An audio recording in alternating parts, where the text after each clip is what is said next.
Join the #1 most watched newscast in the automotive industry.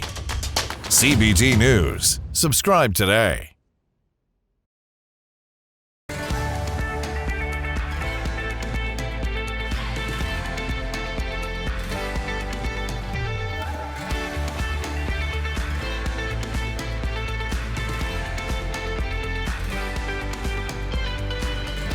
Welcome to CBT News with Bridget Fitzpatrick.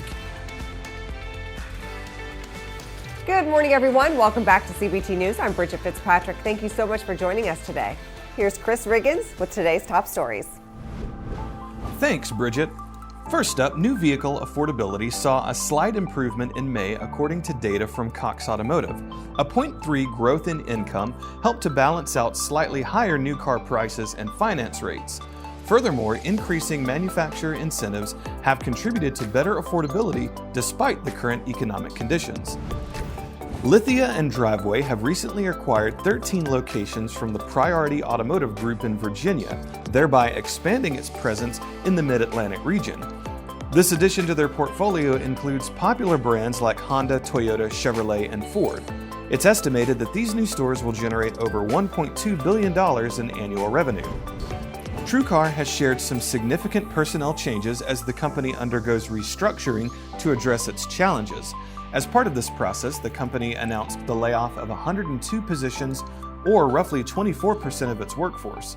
Additionally, Jan Toon Riegersman, the current Chief Operating Officer, has been appointed as the new CEO, taking over from Mike Darrow, who has departed from his board position. And wrapping up our coverage, despite facing high inflation and increasing borrowing costs, Americans showed an increase in their spending at retailers last month. According to the latest report from the Commerce Department, retail sales experienced a 0.3% rise from April to May, largely attributed to stronger sales at auto and parts dealers. Economists had anticipated a decline in sales for the month, making this increase a positive sign for the economy, which continues to display resilience. Don't go anywhere. Coming up next is Nick Latino, Fixed Operations Director at Parkway Toyota. We'll be right back. Delivering the news dealers count on for 10 years. Subscribe today and join thousands of other automotive professionals. CBT News, 10 years strong. With inventory and competition back up in the new car market, now might be the time to bring the focus back to your fixed ops department. On today's show, we're pleased to welcome Nick Latino, the Fixed Ops Director of Parkway Toyota, to tell us how things are going on the fixed ops side of his dealership. Take a look.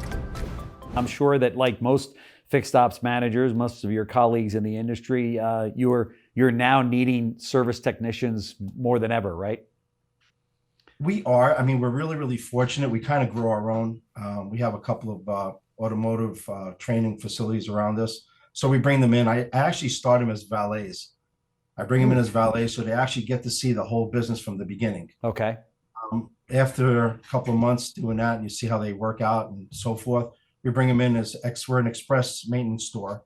So we bring them into the express service and they get training there as well, and then bring them up to their classes and so forth. And, you know, that's just the way it has to be these days. We just can't, cherry pick. We have to grow our own. Yeah, for sure. And then of course retaining them is difficult too, right? Because you've got, once they rise to that level of certified technician, then all of a sudden the calls start coming in from other dealerships, I bet. You ain't kidding. Everybody's trying to grab your great technicians. And I think it all starts in the upbringing. It's okay to have a child that turns out to be a technician. Yeah. And I read an article once, and it's okay to tell your son, you know what, you want to be a technician, it's great.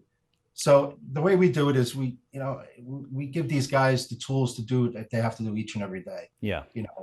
If they need help with something. And it's also nice to go out there and ask them, hey, how's your family doing? Or here's a $50 gift card. Yeah. And so, you got to build that culture that you want to keep these technicians here. But to the point, you're right. Everybody's cherry picking technicians. Oh, no question about it. Are you finding that you're using less people to do more in the service department because of the technology that's available to today's fixed ops director? Yes, absolutely. I mean, there's a lot of AI companies. Mm-hmm. We have a backstop company for our appointments that's working really, really well for us. So yeah, we do have less people, but the gross profit's a lot better. Yeah. And when you said a backstop, if a call comes in to schedule fixed ops, is that going into a BDC or who's taking that call currently? It goes into our BDC, and right after the third ring, what I do is I have the backstop company pick it up and they schedule the appointment. So we never have a phone call that's not picked up. Yeah. Yeah. And in this business, you got to answer that call. Oh, there's no question about it, for sure.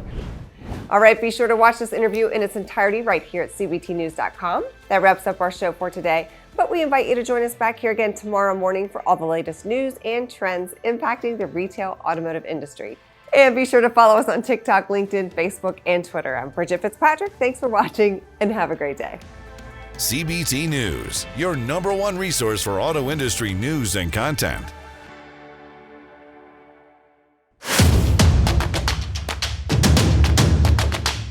Join the #1 most watched newscast in the automotive industry. CBT News. Subscribe today.